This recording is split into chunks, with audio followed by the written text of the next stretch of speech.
রাঙামাটি শহরের রাঙ্গাপানি এলাকায় পরিত্যক্ত 10 একর জমিতে মিশ্র ফলের বাগান করে সফল হয়েছেন কৃষি উদ্যোক্তা সুশান্ত তঞ্জঙ্গা। সুশান্ত জানান, 2016 সালে ব্যক্তিগত উদ্যোগে পরিত্যক্ত জমিতে তিনি মিশ্র ফলের চাষ শুরু করেন।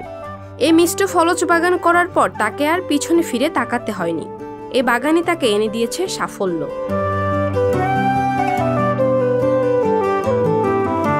পাহাড়ি জমিতে মিশ্র ফল বাগান করে সুশান্ত বর্তমানে রাঙামাটির সফল কৃষি উদ্যোক্তা হিসেবে পরিচিত।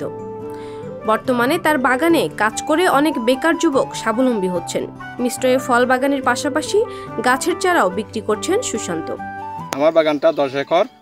আমি বলসুন্দরী বরই, রেল লেডি পেঁপে, ড্রাগন ফল, লটকন, মালটা, তেঁতুল, লিচু, আম সহ 20 ধরনের ফল আমার বাগানে রয়েছে। আমার বাগানে 12 জন শ্রমিক আছে, তারা দৈনিক মজুরি ভিত্তিতে আমার বাগানে কাজ করে।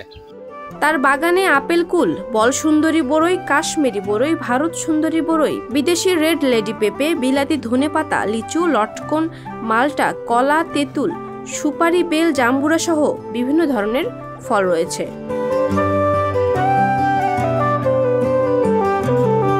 বর্তমানে তার বাগানে দৈনিক মজুরি ভিত্তিতে 12 জন শ্রমিক কাজ করছেন।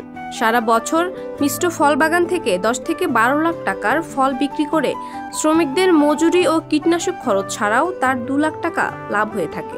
আমি সুশান্তর বাগান ঘুরে দেখলাম, খুবই আমার সুন্দর লাগছে এবং ভালোও লাগছে। আমিও করতে চাই ওই বাগানের মতো। বাগানকে আরো বড় করতে সরকারি, বেসরকারি ও কৃষি বিভাগের সহযোগিতা কামনা করেন এই কৃষি উদ্যোক্তা। পাপিয়া মামুন, সংবাদ প্রকাশ।